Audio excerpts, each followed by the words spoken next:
Hello guys, how you doing? Welcome back to the channel. Thank you very much for tuning in, really appreciate it. Shout out to all the subscribers, gratitude to anybody new, welcome along. Thank you so much for tuning in. Apologies for my absence, I've been gone for a few weeks, I didn't even realize it been that long up until a couple of weeks ago. I was like, oh my gosh, I haven't made a video in weeks. And thank you to anybody that's been reaching out to me and let me know, sending me messages saying, hey, you're going to cover this, you're going to cover that.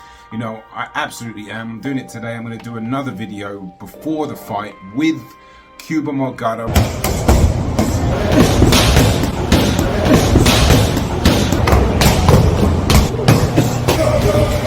My brother from Gleason's gym. We're going to do a prediction video, more on that later, but in this video we're going to be covering Edgar Berlanga versus Hamzah Sheeraz. Obviously the whole card is on July 12th in New York City.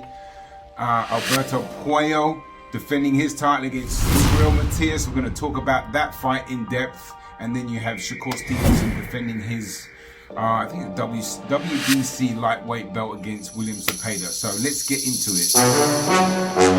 Cool, he from London, he coming over here, you know what I'm saying? In the UK, we'd call him a sausage. I'm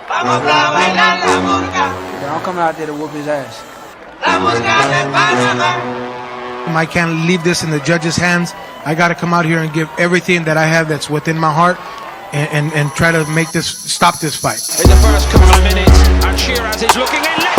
15 seconds to play with for Berlanga in round one. The fight just does not have what it takes to beat William Zepeda. Seen it up. Put it out, just patting himself. By round 5, you can.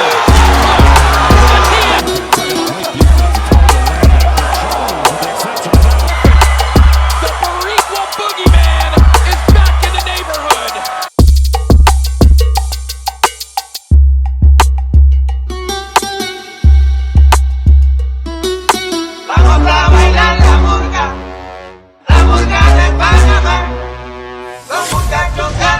Boxing.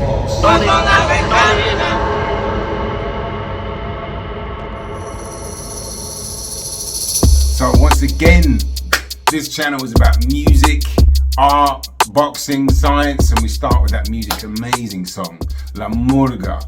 R.I.P. Hector Lavoe. This song he made with Willie Colon, and it's an amazing song called La Murga. La Murga, I think it's called, how you pronounce it. Apologies if I'm getting that wrong, but I absolutely love this song.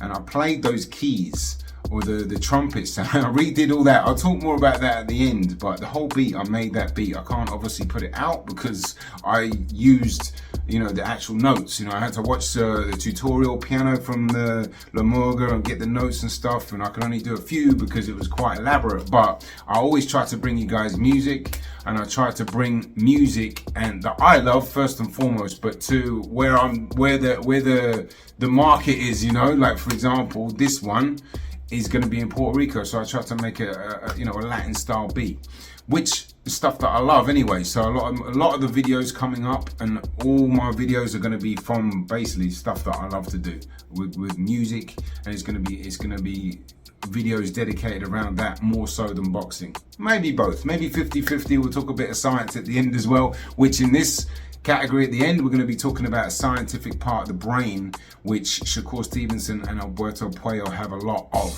More on that later. Let's start with Edgar Berlanga against Hamzah Sheeraz. Good fight, actually. This is if you look at the card, all these fights are actually pretty good. In their own respective way. There's a lot of intrigue. Edgar Berlanga coming off. Well, that was Expect a highlight reel knockout if they don't stop this fight right now. 30 seconds to play with for Berlanga in round one. A dubious opponent, let's be honest, his last fight, and then he fought Canelo, lost a 12-round decision. His feet, then you have an opportunity to do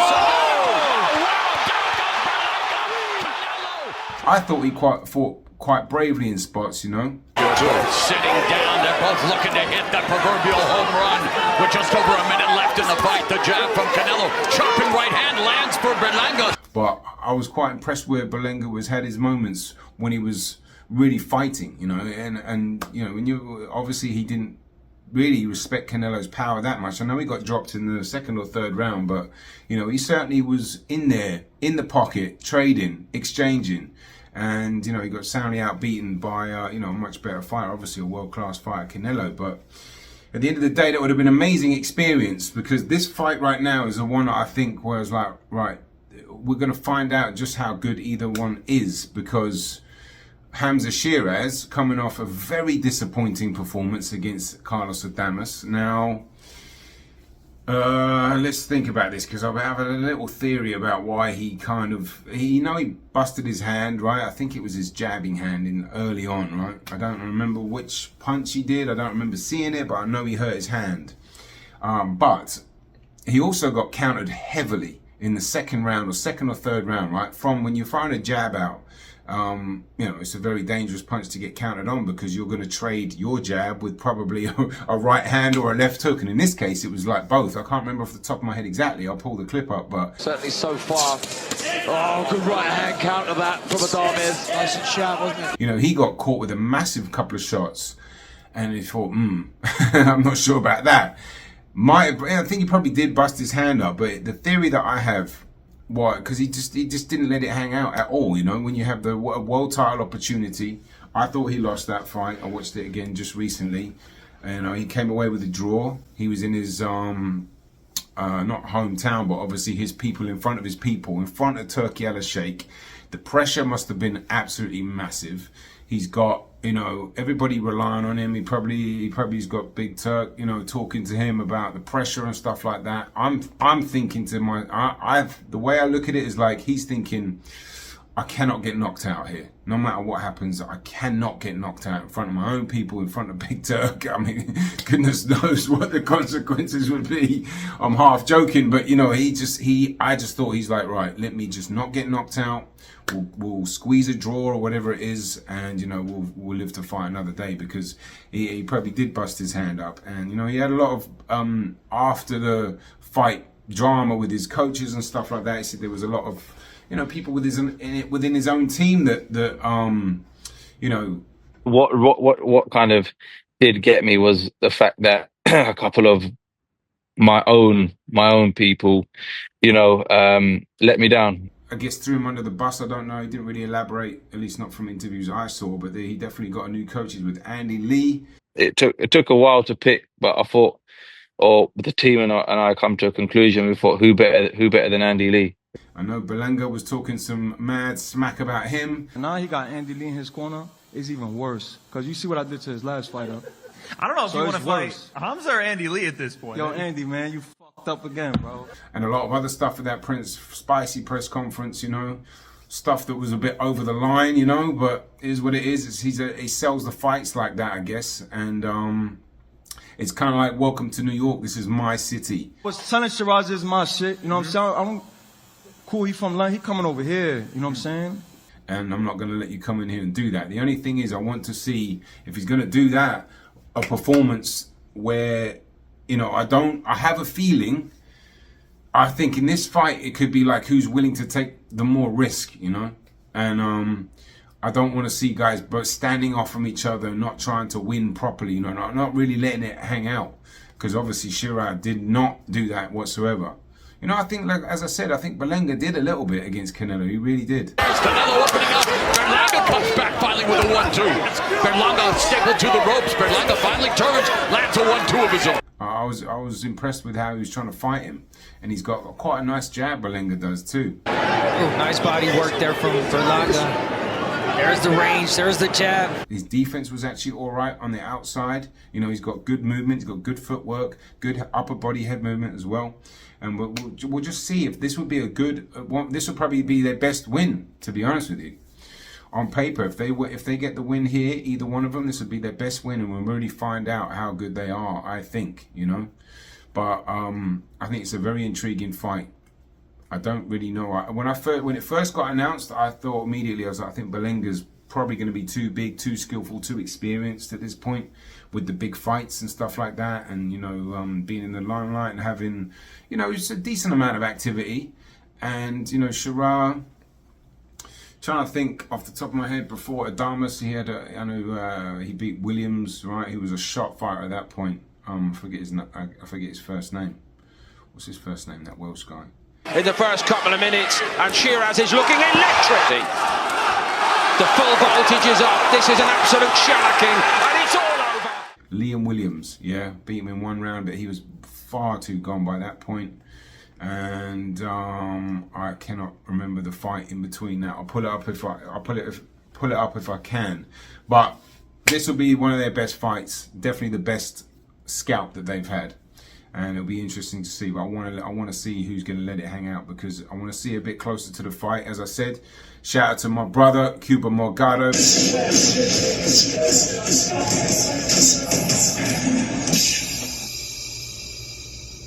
Me and him are going to be in the gym, Gleason's gym, in a few weeks' time. We're going to be doing the prediction video from there, and I'm going to edit it and then just dress it up a little bit as I try to, maybe put some music in there.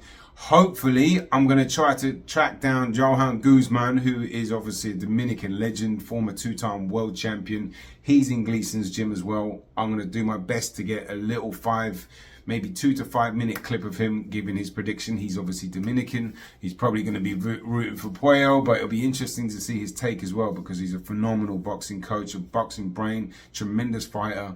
And he was just recently in Jamal Charlo's corner, actually. And he was with Floyd Schofield as well. You know, I was actually trying to work on him doing a documentary on Dominican boxing. And right that week, this was a few months ago now, I was ready to go. He had to fly down to Texas, and I was like, damn.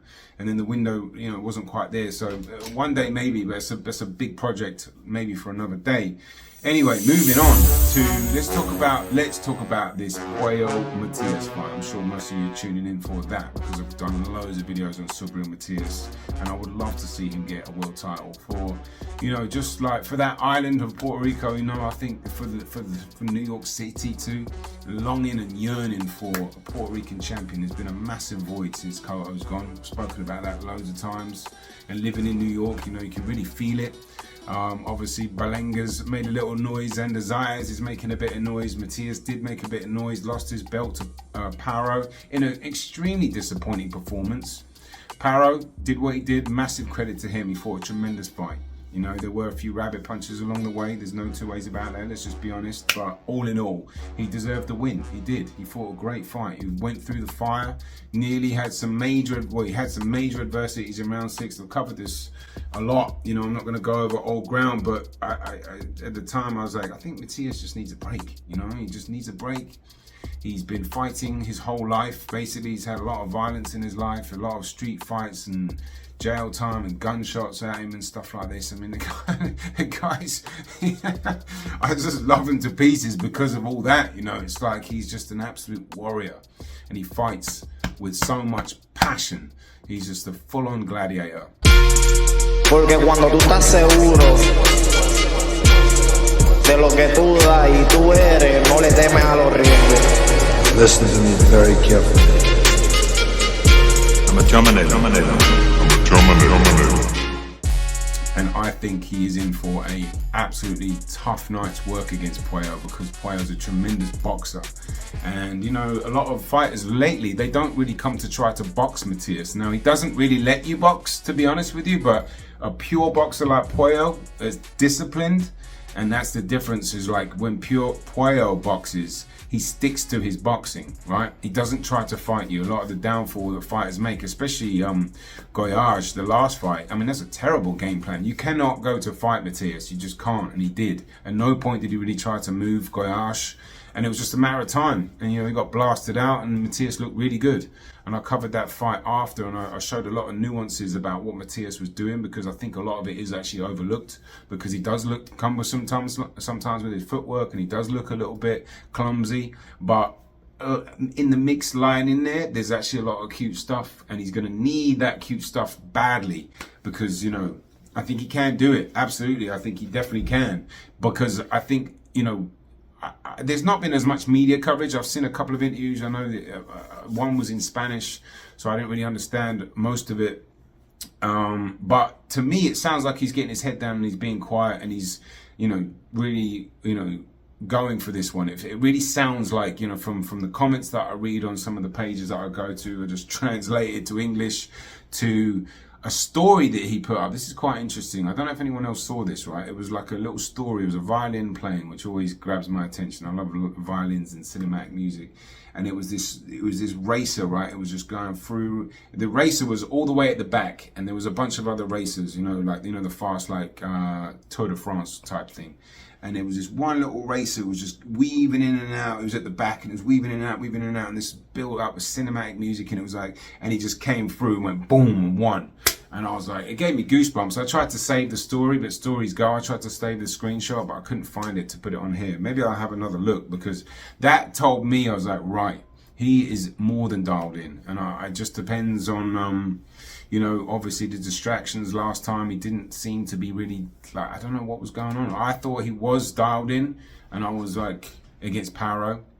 But that kind of a performance, that wasn't, you know, the ferocious, you know, fighter that we're used to seeing. Now, one of the things which was missing from that Paro fight was his clinch game, which is what he's known for. And I made a long video about Matias's clinching. If you missed that, I'll leave the link up here. I went into great detail from not just him, but Andre Ward, the science behind it, how you can improve your upper body strength with the weights that Andre Ward does, how you can get to the clinches, why you clinch, when you clinch. And I went into a lot of detail. And Puyo, you know, as good as he is of a boxer, he's got beautiful footwork. He's got a really good jab. He's got a nice overhand left too. This is round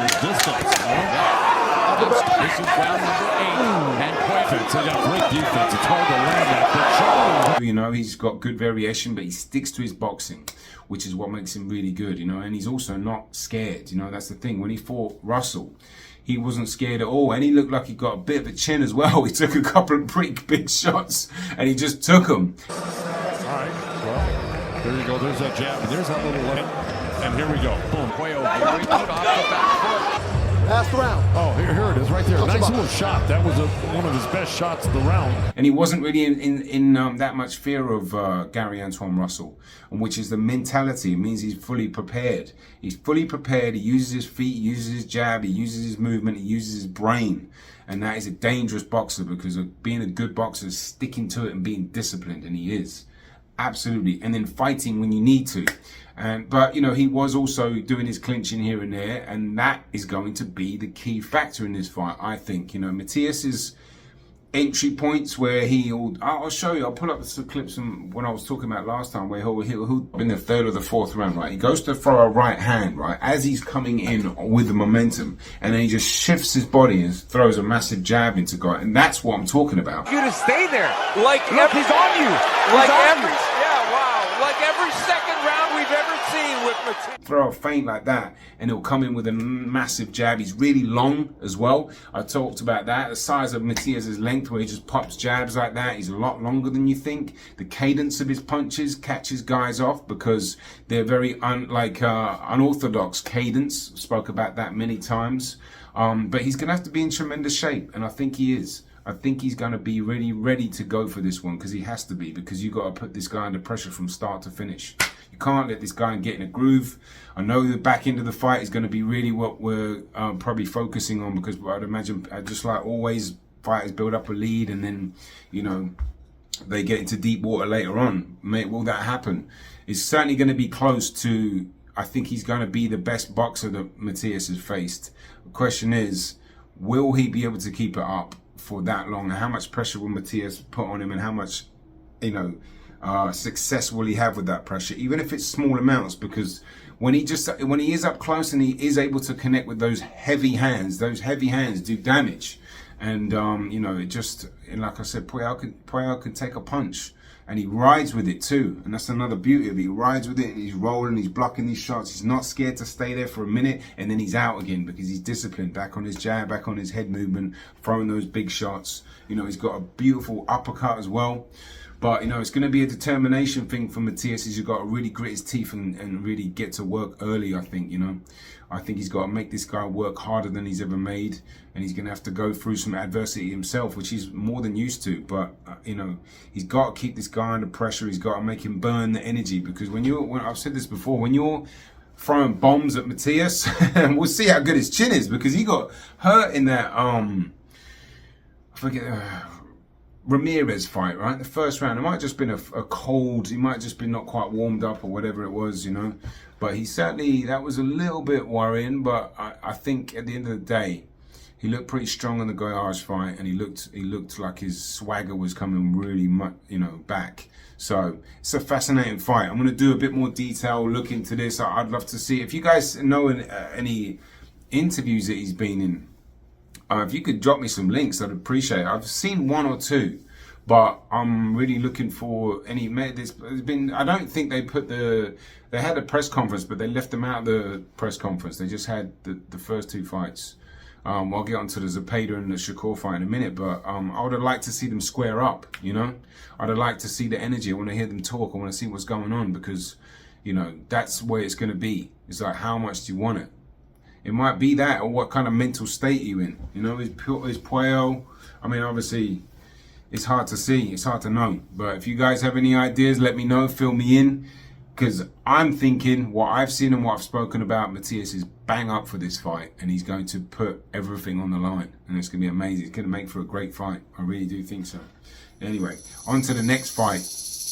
William Zepeda takes on Shakur Stevenson for Stevenson's lightweight WBC title. Another interesting fight because, you know, William Zepeda, obviously, tremendous amount of punches that he throws. Volume puncher, tough guy, comes forward, throws combinations, punches and bunches, attacks the body. You know, he's looked strong. He's looked, you know, vulnerable. Tevin Farmer had him over with a beautiful, sharp left hand. And, you know, he didn't really even move his head that much. He just went, boom, bing, and he caught him, bang, coming in.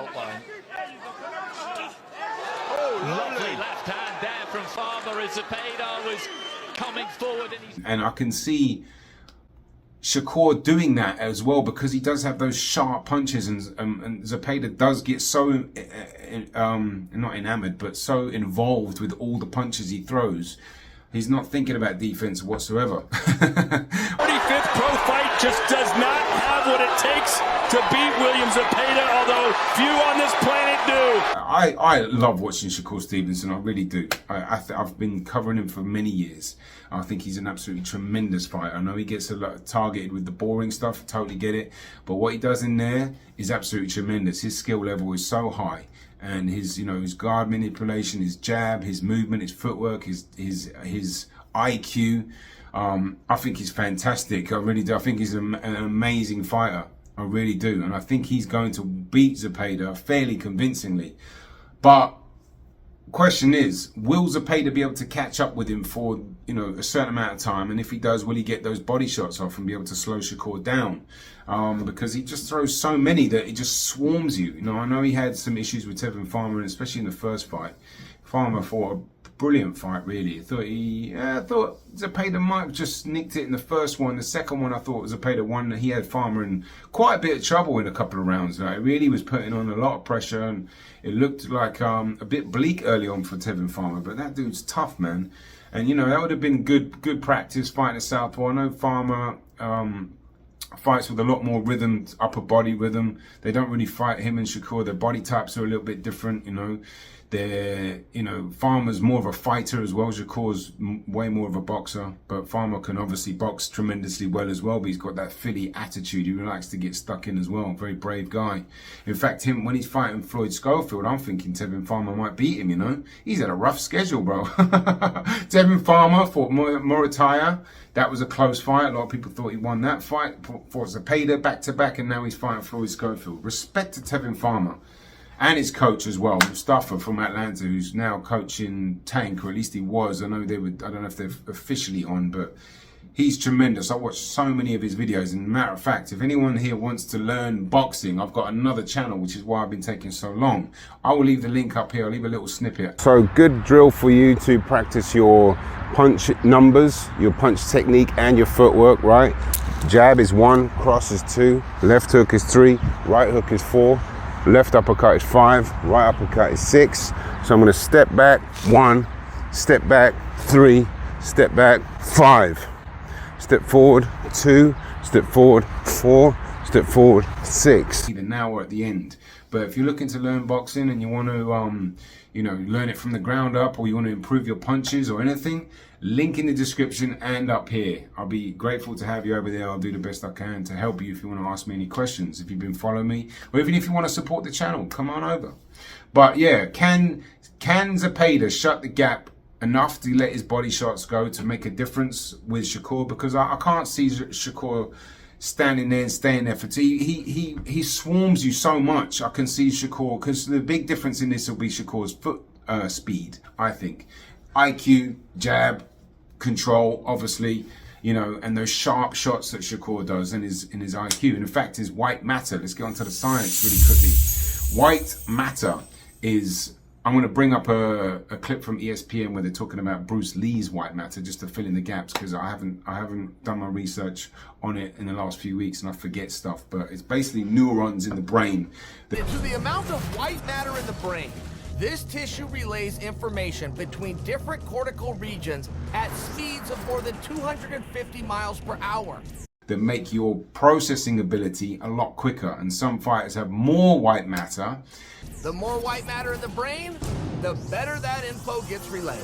And you know, Alberto Puello actually will probably have a big chunk of white matter, because they're able to process things more. The fight slows down, and they can use their brain activity, which sends signals to, you know, up and down the spinal cord to make you do things, to make you think and make you act quicker. Bud Crawford's got a lot of white matter.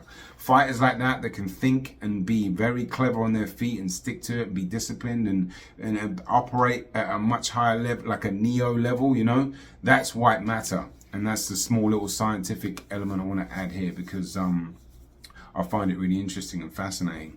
I'll do a bit more research on that. I did the last video I did about Shakur Stevenson. I talked about white matter. Insane in the Brain, that video was called, but that was about the fight against Schofield, which didn't even happen in the end. But anyway, I've been rambling for quite a bit. Let's talk about music really quickly, right? MURGA. Let me talk about this beat, because I'm going to play it as I'm going to bring it in now.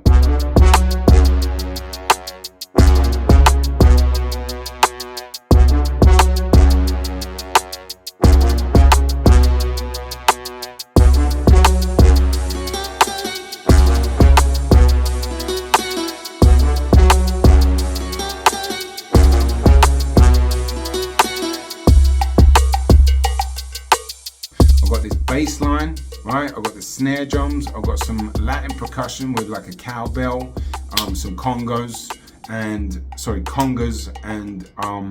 I forget the name of that guero, I think it's a guero. It's like that great. And there's loads of other Latin percussions. It's outrageous. It's just so much stuff going on. It's like it sounds like pots and pans, but it's so rhythmical. And I've got a little bit of that, and then I've got obviously the trumpets, the brass section, right, which is a layered brass section to make that bum bum bum bum bum bum bum bum, and then I just put it over the beat, and it's like, obviously I copied the MURGA notes, so I'm just paying respect to that track. It's an amazing song, and when I do these videos, it's going to be about music, a song, a famous artist, you know, whatever it is, to tie it in, to bring in a boxing fashion. That's the new mode I'm going for on this channel, you know, music, boxing together, science. But in all honesty, I wanted to do a bit more research on science and stuff like that, and these fights and the actual date and everything. There's a lot of stuff I probably missed. I might have even got some stuff wrong, but I wanted to get the video out. And as I said, I can't believe how long it's been, because I can't believe it's June 2025. It's crazy. Time is going so fast. So apologies for my lack of content. I'm going to be putting a bit more up as much as I can. I'm working on this other channel, as I said, but I'm going to get going with this content and put some more stuff out. And I'm going to be doing, I'm basically DJing to, you know, the fighters, basically, right?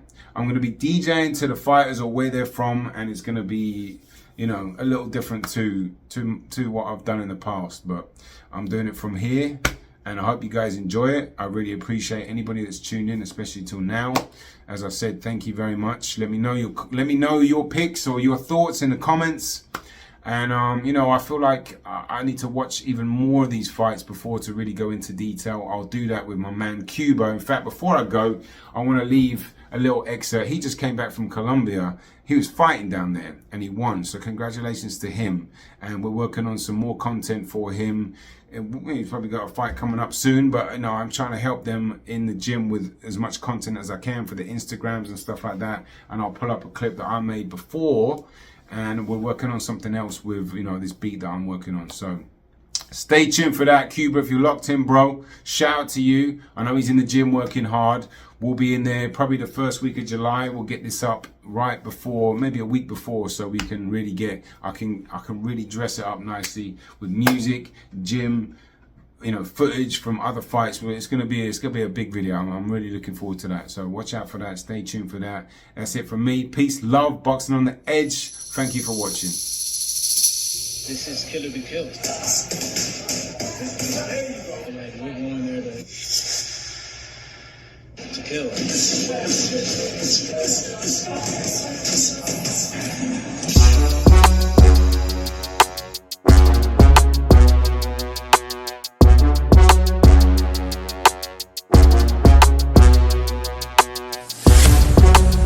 Boxing.